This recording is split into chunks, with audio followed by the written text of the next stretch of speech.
Hello my dear YouTube family, welcome back to Neeta tarot reading. ಇವತ್ತು ನಾನು ಯಾವ ವಿಚಾರದ ಬಗ್ಗೆ ರೀಡಿಂಗ್ ಮಾಡ್ತಾ ಇದ್ದೀನಿ ಅಂತ ಹೇಳಿದ್ರೆ, ಎಂದಿನಂತೆ 2 ಕಾರ್ಡ್ಗಳನ್ನ ನಿಮ್ಮ ಮುಂದೆ ಇಟ್ಟಿದ್ದೀನಿ. 2 ಕಾರ್ಡ್ಗಳ ಮೇಲೆ 2 ಸ್ಟೋನ್ಗಳನ್ನ ಇಟ್ಟಿದ್ದೀನಿ. ಯಾವ ಸ್ಟೋನ್ ಇರುವ ಕಾರ್ಡ್, ಯಾವ ಕಾರ್ಡ್ ಇರುವ ಸ್ಟೋನ್ ನಿಮ್ಮ ಮನಸ್ಸಿಗೆ ತುಂಬಾನೇ ಹತ್ರ ರೆಸೊನೇಟ್ ಆಗ್ತಿದೆ, ಆ ಒಂದು ಕಾರ್ಡ್ನ ನೀವು ಸೆಲೆಕ್ಟ್ ಮಾಡ್ಕೊಳ್ಬೇಕಾಗತ್ತೆ. ನೀವು ಬೇಡ ಅಂತ ಹೇಳಿ ಬಿಟ್ಟೋದಂತಹ ವ್ಯಕ್ತಿ, ನಿಮ್ಮನ್ನ ತುಂಬಾ ಇಗ್ನೋರ್ ಮಾಡ್ತಾ ಇರುವಂತಹ ವ್ಯಕ್ತಿ ಮರಳಿ ನಿಮ್ಮನ್ನ ಕಾಂಟ್ಯಾಕ್ಟ್ ಮಾಡುವ ಸಾಧ್ಯತೆ ಇದೆಯಾ ಅನ್ನೋದೇ ಇವತ್ತಿನ ರೀಡಿಂಗ್ ಆಗಿರುತ್ತೆ. ಎಂದಿನಂತೆ 2 ಕಾರ್ಡ್ಗಳನ್ನ ಇಟ್ಟಿದ್ದೀನಿ. ಯಾವ ಕಾರ್ಡ್ ನಿಮ್ಮ ಮನಸ್ಸಿಗೆ ತುಂಬಾನೇ ಹತ್ರ ರೆಸೊನೇಟ್ ಆಗ್ತದೆ, ಆ ವ್ಯಕ್ತಿಯ ಹೆಸರನ್ನ 3 ಬಾರಿ ಹೇಳ್ತಾ ಈ ಒಂದು ಕಾರ್ಡ್ನ ಸೆಲೆಕ್ಟ್ ಮಾಡ್ಕೊಳ್ಬೇಕಾಗತ್ತೆ. ಯಾವ ಕಾರ್ಡ್ ನಿಮ್ಮ ಮನಸ್ಸಿಗೆ ತುಂಬಾ ಹತ್ರ ರೆಸೊನೇಟ್ ಆಗ್ತದೆ, ಆ ವ್ಯಕ್ತಿ ಹೆಸರು ಹೇಳ್ತಾ ಇದ್ದ ಹಾಗೆ ಆ ಒಂದು ಕಾರ್ಡ್ನ ನೀವು ಸೆಲೆಕ್ಟ್ ಮಾಡ್ಕೊಳ್ಬೇಕಾಗತ್ತೆ. ಹಾಗೆ ಯಾರೆಲ್ಲ ಫಸ್ಟ್ ಟೈಮ್ ನನ್ನ ವಿಡಿಯೋ ನೋಡ್ತಾ ಇದ್ದೀರಿ, ದಯವಿಟ್ಟು ಸಬ್ಸ್ಕ್ರೈಬ್ ಮಾಡೋದನ್ನ ಮರಿಬೇಡಿ. ಯಾರಿಗೆಲ್ಲ ಇಂಡಿವಿಜುವಲ್ ಆಗಿ ಪರ್ಸನಲ್ ಟಾರೋ ರೀಡಿಂಗ್ ಸೆಷನ್ ಬೇಕು ಅನ್ನೋದಾದ್ರೆ ಡಿಸ್ಕ್ರಿಪ್ಷನ್ ಅಲ್ಲಿ ಕೊಟ್ಟಿರುವಂತಹ ನಂಬರ್ಗೆ ಕಾಲ್ ಮಾಡಿ ಮುಂಚಿತವಾಗಿ ಅಪಾಯಿಂಟ್ಮೆಂಟ್ ತಗೊಳ್ಳಿ. ಹಾಗೆ ನನ್ನ ವಿಡಿಯೋ ಮುಂಚಿತವಾಗಿ ನಿಮಗೆ ಬರ್ಬೇಕಂತ ಹೇಳಿದ್ರೆ ಬೆಲ್ ಬಟನ್ ಒತ್ತಿ ಆಲ್ ಅಂತ ನೀವು ಪ್ರೆಸ್ ಮಾಡಬೇಕಾಗತ್ತೆ. ಯಾಕೆಂದ್ರೆ ನಾನು ಮಾಡುವ ವಿಡಿಯೋಸ್ಗಳು ಏನಿದೆ ನಿಮಗೆ ಮುಂಚಿತವಾಗಿ ನಿಮಗೆ ಒಂದು ನೋಟಿಫಿಕೇಶನ್ ಮೂಲಕ ಬೇಗನೆ ತಲುಪತ್ತೆ ಅಂತ ಹೇಳ್ತಾ ವಿಡಿಯೋನ ಶುರು ಮಾಡ್ತಾ ಇದ್ದೀನಿ. ನೀವು ಬೇಡ ಅಂತ ಹೇಳಿ ಬಿಟ್ಟು ಹೋಗಿ ನಿಮ್ಮ ಕಾಲ್ಗಳಿಗೆ ರೆಸ್ಪಾನ್ಸ್ ಮಾಡ್ದಿರಾ ನಿಮ್ಮನ್ನ ಅವಾಯ್ಡ್ ಮಾಡ್ತಿರುವಂತಹ ವ್ಯಕ್ತಿ ಮರಳಿ ನಿಮ್ಮ ಹತ್ರ ಬರ್ತಾರಾ ಅನ್ನೋದೇ ಇವತ್ತಿನ ರೀಡಿಂಗ್. ಯಾರೆಲ್ಲ ಈ ಸ್ಟೋನ್ ಇರುವಂತಹ ಕಾರ್ಡ್ ಸೆಲೆಕ್ಟ್ ಮಾಡ್ಕೊಂಡ್ರಿ, ನಿಮ್ಮ ವ್ಯಕ್ತಿಯ ಹೆಸರನ್ನ 3 ಬಾರಿ ಹೇಳ್ಕೊಂಡು ನೋಡಿ. ಫ್ರೆಂಡ್ಸ್ ಆಗಿರಬಹುದು, ಲವರ್ಸ್ ಆಗಿರಬಹುದು, ಕಪಲ್ಸ್ ಆಗಿರ್ಬೋದು, ರಿಲೇಶನ್ಶಿಪ್ ಆಗಿರಬಹುದು, ಹಸ್ಬೆಂಡ್ ಆ್ಯಂಡ್ ವೈಫ್ ಆಗಿರ್ಬೋದು, ಅವ್ರಿಗೆಲ್ಲ ಅನ್ವಯ ಆಗತ್ತೆ ಅಂತ ಹೇಳ್ಬೋದು. ನೀವು ಬೇಡ ಅಂತ ಹೇಳಿ ಬಿಟ್ಟೋದಂತಹ ವ್ಯಕ್ತಿಯ ಭಾವನೆ ಅಂದರೆ ಮರಳಿ ಆ ವ್ಯಕ್ತಿ ನಿಮ್ಮನ್ನು ಕಾಂಟ್ಯಾಕ್ಟ್ ಮಾಡುವ ಸಾಧ್ಯತೆ ಹೆಚ್ಚಿದೆಯಾ? 8 ಆಫ್ ವಾಂಡ್ಸ್ ಬರ್ತಾ ಇದೆ. ಓಕೆ ಓಕೆ ಓಕೆ ಓಕೆ ಇಲ್ಲಿ ನಾನು ನಿಮಗೆ ಸಂಪೂರ್ಣವಾಗಿ ಹೇಳ್ತೀನಿ.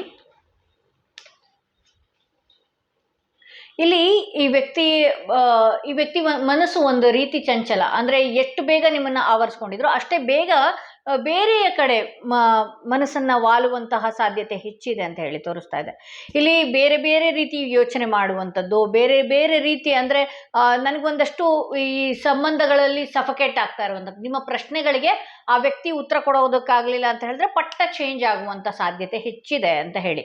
ಈ ಹಿಂದೆ ಹಿಂಗಿರಲಿಲ್ಲ, ಈಗ ಯಾಕೆ ಈ ರೀತಿ ಬದಲಾಯಿದ್ರು ಅಂತ ಹೇಳಿದ್ರೆ ಅವರಿಗೆ ಒಂದಷ್ಟು ನನಗೆ ಇಂಡಿಪೆಂಡೆಂಟ್ ಬೇಕು, ಯಾವಾಗಲೂ ನಿಮ್ಮ ಪ್ರಶ್ನೆಗಳಿಗೆ ನಾನು ಉತ್ತರ ಕೊಟ್ಕೊಂಡು ಕೂರುವಂಥದ್ದಾಗಿರ್ಬೋದು, ಇನ್ನೊಂದು ಮತ್ತೊಂದು ಈ ರೀತಿ ಎಲ್ಲ ಇರೋದಕ್ಕಿಂತ ನಾನೊಂದಷ್ಟು ಫ್ರೀ ಬರ್ಡ್ ಆಗಿರಬೇಕು, ನಾನು ಇಂಡಿಪೆಂಡೆಂಟ್ ಆಗಿರಬೇಕು ಅನ್ನುವ ವಿಚಾರವಾಗಿ ಅವರ ಮೈಂಡ್ನಲ್ಲಿದೆ. ಈಗ ಇತ್ತೀಚೆಗೆ ಅವರು ಫಿನಾನ್ಷಿಯಲಿ ಚೆನ್ನಾಗಿರೋದ್ರಿಂದ ಅವರ ಮೈಂಡ್ ತುಂಬಾ ಚಂಚಲತೆಯಿಂದ ಕೂಡ್ತಾ ಇರುತ್ತೆ. ಅಂದ್ರೆ ನೀವು ಈ ಹಿಂದೆ ನಿಮ್ಮ ಪ್ರಶ್ನೆಗಳಿಗೆ ಎಲ್ಲದಕ್ಕೂ ಉತ್ತರ ಕೊಡ್ತಾ ಇದ್ರು, ನೀವೇ ಬೇಕು ಅನ್ನುವ ರೀತಿಯಲ್ಲಿದ್ರು. ಬಟ್ ಈಗ ಏನಾಗ್ತಾ ಇದೆ ಅಂತ ಹೇಳಿದ್ರೆ ಆ ವ್ಯಕ್ತಿಯ ಮನಸ್ಸು ಒಂದು ರೀತಿ ಚಂಚಲ ರೀತಿಯಲ್ಲಿ ಮೂಡ್ತಾ ಇದೆ ಅಂತ ಹೇಳಿ ತೋರಿಸ್ತಾ ಇದೆ. ನೀವು ತುಂಬಾನೇ ಫೋರ್ಸ್ ಮಾಡಿದ್ರೆ ಅಥವಾ ನೀವು ತುಂಬಾನೇ ನನ್ನ ಹತ್ರ ಮಾತಾಡಲೇಬೇಕು ಅನ್ನುವ ಹಠ ಏನಾದರೂ ನೀವು ಹಿಡಿದ್ರಿ ಅಂತ ಹೇಳಿದ್ರೆ ಈ ವ್ಯಕ್ತಿ ನಿಮ್ಮಿಂದ ಕೈ ತಪ್ಪಿ ಹೋಗುವ ಸಾಧ್ಯತೆ ಹೆಚ್ಚಿದೆ. ಓಕೆ, ನಿಮ್ಮ ಕಾಂಟ್ಯಾಕ್ಟ್ಗಳಿಗೆ ಮಾತಾಡಬೇಕು ಅನ್ನುವ ಫೀಲ್ ಅವ್ರಿಗೂ ಇದೆ. ಬಟ್ ಆದರೆ ನೀವು ಅವರು ಕೆಲವೊಂದು ಮಿಸ್ಟೇಕ್ಸ್ಗಳನ್ನು ನೀವು ಕಂಡುಹಿಡಿದಿದ್ದೀರಿ. ಹಾಗೆ ನಿಮ್ಮ ಪ್ರಶ್ನೆಗಳಿಗೆ ಆ ವ್ಯಕ್ತಿಗೆ ಉತ್ತರ ಕೊಡುವ ಅವಶ್ಯಕತೆ ಇಲ್ಲ ಅನ್ನುವ ರೀತಿ ಇದ್ದಾರೆ. ಮುಂಚೆ ಈ ಸಂಬಂಧನ ಇಟ್ಕೊಳ್ಬೇಕು, ಬೆಳೆಸ್ಬೇಕು ಅನ್ನೋದಕ್ಕೋಸ್ಕರ ಅವರೇ ಕಾಂಪ್ರಮೈಸ್ ಆಗಿ ಅವರೇ ಇದು ಮಾಡೋರು. ಬಟ್ ಆದರೆ ಈಗೇನಾಗ್ತಾ ಇದೆ ಅಂತ ಹೇಳಿದ್ರೆ ಆ ವ್ಯಕ್ತಿಗೆ ಅವಶ್ಯಕತೆ ಇಲ್ಲ, ನನಗೆ ಬೇಡ ಇದು ಅನ್ನುವ ರೀತಿಯಲ್ಲಿ ಕನ್ಫ್ಯೂಷನ್ ಸ್ಟೇಟಲ್ಲೇ ಇದ್ದಾರೆ. ಅವರಿನ್ನೂ ಕೂಡ ನಿಮಗೆ ಮಾತಾಡಬೇಕು ಅನ್ನೋದಾಗಿರ್ಬೋದು ಅಥವಾ ನಿಮ್ಮ ಜೊತೆ ಕೆಲವೊಂದು ಫೀಲಿಂಗ್ಸ್ ಏನಿತ್ತು ಅದೆಲ್ಲ ಆ ವ್ಯಕ್ತಿಯ ಮೈಂಡ್ನಲ್ಲಿ ಇಲ್ಲ. ಎರಡೆರಡು ರೀತಿಯಲ್ಲಿ ಇತ್ತೀಚೆಗೆ 2 ರೀತಿ ಯೋಚನೆ ಮಾಡುವಂಥದ್ದು. ಈ ಸಂಬಂಧ ಬೇಕಾ ನನಗೆ ಅಥವಾ ಬೇಡವಾ, ನನ್ನ ಪಾಡಿಗಿರೋದು ಉತ್ತಮನಾ, ನಾನು ಸಿಂಗಲ್ ಆಗಿದ್ದರೆ ಆರಾಮಾಗಿರ್ತೀನಿ, ಯಾವುದೇ ಒಂದು ಕಮಿಟ್ಮೆಂಟ್ ಇಲ್ಲ ಅಂತ ಹೇಳಿದ್ರೆ ನಾನು ಒಂದಷ್ಟು ನೆಮ್ಮದಿಯಾಗಿರ್ತೀನಿ ಅನ್ನುವ ಭಾವನೆಗಳು ಬಂದಿದೆ. ಹಾಗೆ ಇತ್ತೀಚೆಗೆ ಮನಸ್ಸು ತುಂಬಾ ಚಂಚಲ ಆಗಿರುವಂಥದ್ದು. ಈ ಸಂಬಂಧಕ್ಕೆ ಯಾವುದೇ ರೀತಿಯ ದೃಢವಾದ ಕಮಿಟ್ಮೆಂಟ್ ಕೊಡೋದಕ್ಕೆ ಆಗ್ತಾ ಇಲ್ಲ ಅಂತ ಹೇಳಿ ತೋರಿಸ್ತಾ ಇದೆ. ಚಂಚಲ ಮನಸ್ಸಿನಿಂದ ಆ ವ್ಯಕ್ತಿ ಏನು ಮಾಡ್ತಿದ್ದಾರೆ, ದುಡುಕಿ ಬೇರೆ ಬೇರೆ ನಿರ್ಧಾರಗಳನ್ನು ತಗೊಳ್ಳುವಂಥದ್ದು, ಇದು ಅವಶ್ಯಕತೆ ನನಗಿಲ್ಲ ಅನ್ನುವ ಫೀಲ್ನಲ್ಲಿ ಇರುವಂಥದ್ದು, ಈ ರೀತಿ ಎಲ್ಲ ನಡೀತಾ ಇದೆ ಅಂತ ಹೇಳಿ ತೋರಿಸ್ತಾ ಇದೆ. ಇಲ್ಲಿ 6 ಆಫ್ ಪೆಂಟಿಕಲ್ಸ್ ಬರ್ತಾ ಇರೋದ್ರಿಂದ ಈ ವ್ಯಕ್ತಿ ಕಾಂಟ್ಯಾಕ್ಟ್ ಮಾಡ್ತಾರ ಅನ್ನೋದಕ್ಕೆ ಕ್ಲಾರಿಫಿಕೇಶನ್ಗೋಸ್ಕರ ಒಂದು ಮೆಸೇಜನ್ನ ತೆಗೆದೆ. ಎಸ್, ಈ ವ್ಯಕ್ತಿ ಕಾಂಟ್ಯಾಕ್ಟ್ ಮಾಡ್ತಾರೆ, ಬಟ್ ಆದರೆ ಅವ್ರ ಮನಸ್ಸು ಬಂದಾಗ. ಯಾಕೆಂದರೆ ಇಲ್ಲಿ ಸಾಕಷ್ಟು ಅವ್ರ ಮೈಂಡ್ ಫ್ಲಿಕ್ಚುಯೇಟ್. ಇಲ್ಲಿ ಏನಾಗ್ಬಿಡುತ್ತೆ ಅಂತ ಹೇಳಿದ್ರೆ ಈ ವ್ಯಕ್ತಿ ಕಾಂಟ್ಯಾಕ್ಟ್ ಮಾಡಿದ ಕೂಡಲೇ ಮಾಡಿದ್ರೆ ಸಾಕು ಅನ್ನುವ ಫೀಲ್ನಲ್ಲಿದ್ದೀರಿ, ಎಷ್ಟು ಇಗ್ನೋರ್ ಮಾಡಿದ್ರು ಕೂಡ ನಿಮ್ಗೆ ಇನ್ನೂ ಆ ಫೀಲ್ ಏನಿದೆ ಹಾಗೇ ಉಳ್ಕೊಂಡಿದೆ. ಬಟ್ ಈ ವ್ಯಕ್ತಿ ಕಾಂಟ್ಯಾಕ್ಟ್ ಮಾಡೋದು ನಿಮಗೆ ತುಂಬಾ ಲೇಟ್ ಇದೆ ಅಂತ ಹೇಳಿ ತೋರಿಸ್ತಾ ಇದೆ. 2 ರೀತಿಯ ಮನಸ್ಥಿತಿ ಆಗಿರೋದ್ರಿಂದ ತೀರಾ ನಿಮ್ಮಷ್ಟು ಆ ವ್ಯಕ್ತಿಯನ್ನು ತಲೆ ಕೆಡಿಸ್ಕೊಂಡಿಲ್ಲ ಅಂತ ಹೇಳಿ ತೋರಿಸ್ತಾ ಇದೆ. ಇಲ್ಲಿ ರಿಗ್ರೆಟ್ ಬರ್ತಿದೆ. I am really sorry for my words and action. ನಾನು ಅದು ನಿಮ್ಮಿಬ್ಬರ ನಡುವೆ ಅದು ಏನೇನಾಗಿದೆಯೋ ನನಗೆ ಗೊತ್ತಾಗ್ತಾ ಇಲ್ಲ. ಬಟ್ ಆದರೆ ಆ ವ್ಯಕ್ತಿ ಹೇಳ್ತಾ ಇರೋದ್ರಿಂದ ಸಾಕಷ್ಟು ಜನ ನೋಡ್ತಾ ಇರ್ತೀರಿ, ಬಟ್ ಆದರೆ ನಾನು ರ್ಯಾಂಡಮ್ ಆಗಿ ಹೇಳಬೇಕಾಗತ್ತೆ. ಸೊ ಹಾಗಾಗಿ ಈ ವ್ಯಕ್ತಿಯ ಮನಸ್ಸಿನ ಮಾತು ನಾನು ಏನಾಗಿದೆ ಅಂತ ತೆಗೆದು ನೋಡೋದಕ್ಕೆ ಹೋದರೆ, I am really sorry for my words. ನಾನು ಕೆಲವೊಂದು ವಿಚಾರಗಳನ್ನು ಮಾತಾಡಿರ್ಬೋದು, ಹರ್ಟ್ ಆಗಿರ್ಬೋದು, ನಿನಗೆ ಏನೇ ಆಗಿರ್ಬೋದು, ನಾನು ತಪ್ಪಿನ ಮಾತಾಡಿದ್ದೀನಿ ಅನ್ನೋ ಅರಿವು ನನಗಿದೆ. ಬಟ್ ನನ್ನ ಆ್ಯಕ್ಷನ್, ನಾನೀಗ ತಗೊಂಡಿರುವ ನಿರ್ಧಾರದಿಂದ ನಿನಗೆ ನೋವಾಗ್ತಾ ಇದೆ ಅನ್ನೋದು ನನಗೊಂಥರ ರಿಗ್ರೆಟ್ ಫೀಲ್ ಆಗ್ತಾ ಇದೆ ಅಂತ ಹೇಳ್ತಾ ಇದ್ದಾರೆ. ಸೊ ಇಲ್ಲಿ ಮತ್ತೊಂದು ಆ ವ್ಯಕ್ತಿಯ ಮನಸ್ಥಿತಿ ಹೇಗಿದೆ ನೋಡೋಣ. ಇಲ್ಲಿ ಕ್ಲಾರಿಫಿಕೇಶನ್ ಬಿಡ್ತಿದೆ. I will not explain myself, I know I am right. ನೀವು ಕೇಳ್ತೀರಲ್ಲ ಫೋನ್ ಮಾಡಿ, ಯಾಕೆ ಫೋನ್ ಪಿಕ್ ಮಾಡ್ತಿಲ್ಲ, ಯಾಕೆ ರಿಸೀವ್ ಮಾಡ್ತಾ ಇಲ್ಲ, ಯಾಕೆ ನನ್ನನ್ನು ಅವಾಯ್ಡ್ ಮಾಡ್ತಿದ್ದೀರಿ, ಅದು ಇದು ನನಗೆ ಎಕ್ಸ್ಪ್ಲೇನ್ ಮಾಡು, ನೀನು ನನ್ನಿಂದ ಯಾಕೆ ದೂರ ಆಗ್ತಿದ್ಯಾ, ಇದನ್ನೆಲ್ಲ ಹೇಳುವ ಅವಶ್ಯಕತೆ, ನಾನು ಕ್ಲಾರಿಫಿಕೇಶನ್ ಕೊಡುವ ಅವಶ್ಯಕತೆ ನಿನಗಿಲ್ಲ. I will not explain myself. ನನಗೆ ನನ್ನ ಬಗ್ಗೆ ಹೇಳ್ಕೊಳ್ಳೋದಕ್ಕೆ ನಿನ್ನ ಹತ್ರ ಇದು I know I am right ಅಂತ ಹೇಳಿ, ನಾನು ಸರಿಯಾಗಿದ್ದೀನಿ, ನಿನ್ನನ್ನು ಎಕ್ಸ್ಪ್ಲೇನ್ ಮಾಡುವಂಥ ಸಾಧ್ಯತೆ ನನಗಿಲ್ಲ, ಅವಶ್ಯಕತೆನೂ ನನಗಿಲ್ಲ ಅನ್ನುವ ರೀತಿ ಈ ವ್ಯಕ್ತಿ ಇದ್ದಾರೆ ಅಂತ ಹೇಳಿ ತೋರಿಸ್ತಾ ಇದೆ.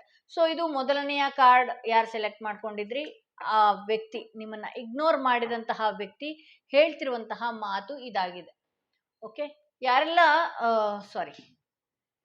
ಸೆಕೆಂಡ್ ಸ್ಟೋನ್, ಈ ಸ್ಟೋನ್ ಇರುವಂತಹ ಕಾರ್ಡ್ ಸೆಲೆಕ್ಟ್ ಮಾಡ್ಕೊಂಡ್ರಿ, ಅವರ ರೀಡಿಂಗ್ ನೋಡೋಣ ಏನಾಗಿದೆ ಅಂತ ಹೇಳಿ. ನೀವು ಬೇಡ ಅಂತ ಹೇಳಿ ಬಿಟ್ಟೋದಂತಹ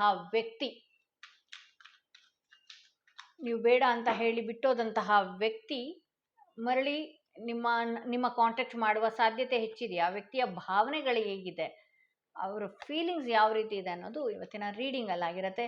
ಇಲ್ಲಿ ಸನ್ ಬಂದಿದೆ. ಓಕೆ ಓಕೆ ಓಕೆ ಇಲ್ಲಿ ಆ ವ್ಯಕ್ತಿ ಒಂದಷ್ಟು ಒಂದು ಒಳ್ಳೆಯ ಅಧಿಕಾರದಲ್ಲಾಗಿರ್ಬೋದು, ಒಂದು ರೀತಿ ಸ್ಮಾರ್ಟ್ ಆಗಿರುವಂಥದ್ದಾಗಿರ್ಬೋದು, ಚಿಕ್ಕ ವಯಸ್ಸಿನಲ್ಲೇ ಒಂದು ಒಳ್ಳೆಯ ತುಂಬ ಒಂದು ಅಟ್ರಾಕ್ಷನ್ ರೀತಿಯಲ್ಲಿ ಇರುವಂಥವ್ರಾಗಿರಬಹುದು, ಅಥವಾ ಚಿಕ್ಕ ವಯಸ್ಸಿನಲ್ಲೇ ಈ ವ್ಯಕ್ತಿ ಸಾಧನೆ ಮಾಡುವಂಥವ್ರಾಗಿರ್ಬೋದು. ಹಾಗೆ ಇವರಿಗೆ ಒಂದು ಸಮಾಜದ ಹೆದರಿಕೆ ಕೂಡ ಇದೆ, ಭಯ ಕೂಡ ಇದೆ. ಇವರು ಒಂದು ಡಿಗ್ನಿಫೈಡ್ ವ್ಯಕ್ತಿಗಳಾಗಿರ್ತಾರೆ, ಅವನು ಅಥವಾ ಅವಳು ಯಾರೇ ಆಗಿರಬಹುದು.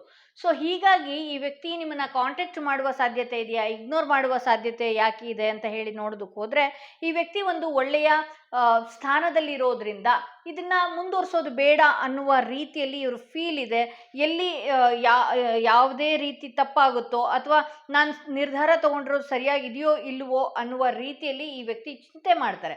ಬಟ್ ಆದರೆ ಈ ವ್ಯಕ್ತಿ ಏನಿದೆ, ಒಂದಷ್ಟು ಕೆಲಸದ ವಿಚಾರದಲ್ಲಾಗಿರಬಹುದು, ಹಾಗೆ ನಿಮ್ಮನ್ನು ಕೂಡ ಯಾವ ರೀತಿ ಅವ್ರು ಇಗ್ನೋರ್ ಮಾಡಿರಬಹುದು, ನಿಮಗೆ ಮಾನಸಿಕವಾಗಿ ನೋವು ಆಗಿರಬಹುದು. ಬಟ್ ಆದರೆ ನಿಮ್ಮನ್ನು ಕೂಡ ಯಾವ ರೀತಿ ಹ್ಯಾಂಡಲ್ ಮಾಡಬೇಕು ಅನ್ನುವ ವಿಚಾರ ಕೂಡ ಈ ವ್ಯಕ್ತಿಗೆ ಗೊತ್ತಿದೆ.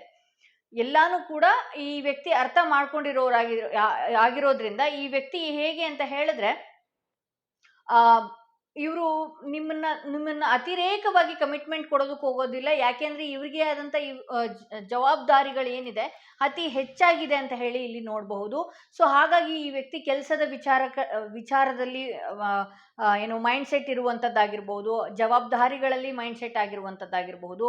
ಹಾಗೆ ಈ ವ್ಯಕ್ತಿ ಎಲ್ಲರಿಗೂ ಕೂಡ ಅಟ್ರಾಕ್ಟ್ ಆಗಿರೋದ್ರಿಂದ ಇಲ್ಲಿ ಸಾಕಷ್ಟು ಈ ವ್ಯಕ್ತಿ ಏನು ಮಾಡ್ತಾರೆ, ನೀವು ಕೊರಗ್ತಾ ಕೂತ್ಕೊಳ್ತೀರಿ, ಫೋನ್ ಬರಲಿಲ್ಲ, ನನ್ನನ್ನು ಅವಾಯ್ಡ್ ಮಾಡಿದ್ರು. ಅವ್ರದ್ದೇ ಆದಂಥ ಬ್ಯುಸಿಯಲ್ಲಿ ಇರೋದ್ರಿಂದ ನಿಮ್ಮ ಜೊತೆ 24 ಗಂಟೆ ನಾನು ಟೈಮ್ ಕೊಡ್ತೀನಿ, ಟೈಮ್ ಕೊಡಬೇಕು ಅನ್ನುವ ಮನಸ್ಥಿತಿಯಲ್ಲಿ ಯಾವುದೇ ಕಾರಣಕ್ಕೂ ಇಲ್ಲ.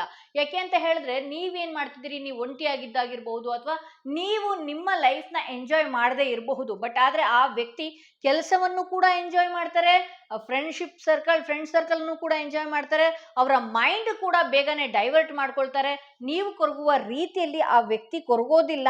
ಕಾಲ್ ಮಾಡ್ತಾರ ಅನ್ನುವ ವಿಚಾರವಾಗಿ ನಾನು ಕ್ಲಾರಿಫಿಕೇಶನ್ ಒಂದು ಕಾರ್ಡ್ ತೆಗೆದು ನೋಡಿದ್ರೆ ಅದರಲ್ಲಿ ಏನು ಬರ್ತಿದೆ ಅಂತ ಹೇಳಿದ್ರೆ, ಆ ವ್ಯಕ್ತಿ ಕಾಲ್ ಮಾಡುವುದಕ್ಕೆ ಸಮಯನೇ ಇಲ್ಲ. ಯಾಕೆ ಅಂತ ಹೇಳಿದ್ರೆ, ಆ ವ್ಯಕ್ತಿ ಫ್ರೆಂಡ್ ಸರ್ಕಲ್ ಜೊತೆ ಎಂಜಾಯ್ ಮಾಡುವಂಥದ್ದಾಗಿರ್ಬೋದು, ಹಾಗೆ ಇನ್ನು ಇನ್ನು ಕೆಲವು ವಿಚಾರಗಳೇನಂತ ಹೇಳಿದ್ರೆ ಮನೆಯವ್ರ ಜೊತೆಗೆ ಫ್ಯಾಮಿಲಿ ಒಟ್ಟಿಗೆ ಟೈಮ್ ಸ್ಪೆಂಡ್ ಮಾಡುವಂಥದ್ದು, ಈ ರೀತಿ ಎಲ್ಲ ಇರೋದ್ರಿಂದ ಆ ವ್ಯಕ್ತಿಗೆ ನಿಮ್ಮಷ್ಟು ಫೀಲ್ ಆಗ್ತಾ ಇಲ್ಲ, ಸದ್ಯಕ್ಕೆ ಆಗ್ತಾ ಇಲ್ಲ ಅಂತ ಹೇಳಿ ತೋರಿಸ್ತಾ ಇದೆ. ಕಾಂಟ್ಯಾಕ್ಟ್ ಮಾಡ್ತಾರ ಅನ್ನೋದೇನಾದ್ರೂ ನಾನು ನೋಡೋದಾದ್ರೆ ಅವ್ರದೇ ವೇ ಆಫ್ ಅಲ್ಲಿ ಅವರು ಬ್ಯುಸಿ ಆಗಿದ್ದಾರೆ ಅಂತ ಹೇಳಿ ತೋರಿಸ್ತಾ ಇದೆ. ಸೊ ಇಲ್ಲಿ ಕ್ಲಾರಿಫಿಕೇಶನ್ಗೆ dependence, I am addicted to you can't stop missing and loving you. ನಾನು ನಿನ್ನನ್ನು ಒಂದು ರೀತಿಯಲ್ಲಿ ಅಡಿಕ್ಟ್ ಆದ ರೀತಿಯಲ್ಲಿ ಇದೆ, ನಾನು ಸ್ಟಾಪ್ ಮಾಡೋದಿಲ್ಲ. ನಿಮಗೆ ಅವ್ರು ಅವಾಯ್ಡ್ ಮಾಡಿದಾಗ ಅನ್ನಿಸ್ಬೋದು, ಇವ್ರು ಯಾವುದೋ ಜೊತೆ ಇದ್ದಾರಾ, ಇವ್ರು ಏನೋ ಮಾಡ್ತಾ ಇದ್ದಾರಾ, ನನ್ನಿಂದ ದೂರ ಆಗೋದ್ರಾ, ಯಾಕೆ ಸಮಯ ಫೋನ್ ಮಾಡಲಿಲ್ಲ, ಈ ರೀತಿ ಎಲ್ಲ ಇರ್ಬೋದು. ಬಟ್ ಆದರೆ ಅವ್ರದ್ದೇ ಆದಂಥ ಅವ್ರದ್ದೇ ವೇ ಆಫ್ ಅಲ್ಲಿ ಅವ್ರು ಬ್ಯುಸಿ ಆಗಿರ್ತಾರೆ, ಕೆಲಸದ ವಿಚಾರದಲ್ಲಿ ಬ್ಯುಸಿ ಆಗಿರ್ತಾರೆ.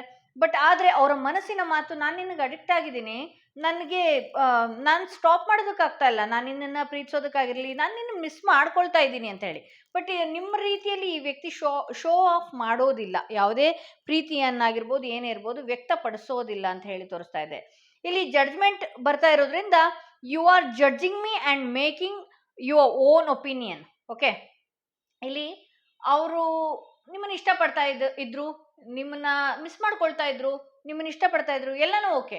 ಬಟ್ ಆದರೆ ಕೆಲವೊಂದು ಸಲ ನೀವೇನು ಮಾಡ್ತೀರಿ ಅಂದರೆ, ಅಧಿಕಾರದಲ್ಲಿ ಯಾಕೆ ಫೋನ್ ಮಾಡಲಿಲ್ಲ, ಅಥವಾ ಯಾಕೆ ನನಗೆ ಸಮಯ ಕೊಡಲಿಲ್ಲ, ಅಥವಾ ಏನೋ ಒಂದು ಪ್ರಶ್ನೆಗಳನ್ನು ಕೇಳೋದು, ಅದೆಲ್ಲ ಮಾಡಿದಾಗ ಆ ವ್ಯಕ್ತಿಗೆ ಏನಾಗುತ್ತೆ ಅಂತ ಹೇಳಿದ್ರೆ, you are judging me and making your own opinion. ನಿಂದೇ ಆದಂಥ ಸ್ವಂತ ಒಪಿನಿಯನ್ ತಗೊಳ್ಳುವಂಥದ್ದು, ಹಾಗೆ ನಾನು ಇದೇ ರೀತಿ ಇದ್ದೀನಿ ಅನ್ನುವ ರೀತಿಯಲ್ಲಿ ಚುಚ್ಚು ಮಾತುಗಳಾಡುವಂಥದ್ದು, ಈ ರೀತಿ ಎಲ್ಲ ಮಾಡಿದಾಗ ನಾನು ಇರಿಟೇಟ್ ಆಗ್ತೀನಿ ಅನ್ನುವ ರೀತಿಯಲ್ಲಿ ಇದ್ದಾರೆ. ಯಾಕೆಂದರೆ ನೀವು ಹಚ್ಕೊಂಡಷ್ಟೇ ಆ ವ್ಯಕ್ತಿ ನಿಮ್ಮನ್ನ ಅತಿಯಾಗಿ ಹಚ್ಕೊಂಡಿಲ್ಲ. ಓಕೆ, ಅಲ್ಲಿ ಯಾಕೆಂದರೆ ಅವ್ರ ಫ್ರೆಂಡ್ ಸರ್ಕಲ್ ಆಗಿರ್ಬೋದು, ಥರ್ಡ್ ಪಾರ್ಟಿ ಕನೆಕ್ಷನ್ ಅಲ್ಲಿ ಬ್ಯುಸಿ ಇರ್ಬೋದು. ಸೊ ಈ ರೀತಿ ಇದೆ ಅಂತ ಹೇಳ್ತಾ ಈ ರೀಡಿಂಗ್ನ ಇಲ್ಲಿಗೆ ಮುಗಿಸ್ತಾ ಇದ್ದೀನಿ. ಯಾರೆಲ್ಲ ಫಸ್ಟ್ ಟೈಮ್ ನನ್ನ ವಿಡಿಯೋ ನೋಡ್ತಾ ಇದ್ದೀರಿ ದಯವಿಟ್ಟು ಸಬ್ಸ್ಕ್ರೈಬ್ ಮಾಡೋದನ್ನ ಮರಿಬೇಡಿ. ಯಾರಿಗೆಲ್ಲ ಇಂಡಿವಿಜುವಲ್ ಆಗಿ ಪರ್ಸನಲ್ ಟಾರೋ ರೀಡಿಂಗ್ ಸೆಷನ್ ಬೇಕು ಅನ್ನೋದಾದ್ರೆ ಡಿಸ್ಕ್ರಿಪ್ಷನಲ್ಲಿ ಕೊಟ್ಟಿರುವಂತಹ ನಂಬರ್ಗೆ ಕಾಲ್ ಮಾಡಿ ಮುಂಚಿತವಾಗಿ ಅಪಾಯಿಂಟ್ಮೆಂಟ್ ತಗೊಳ್ಳಿ ಅಂತ ಹೇಳ್ತಾ ಈ ವಿಡಿಯೋನ ಇಲ್ಲಿಗೆ ಮುಗಿಸ್ತಾ ಇದ್ದೀನಿ.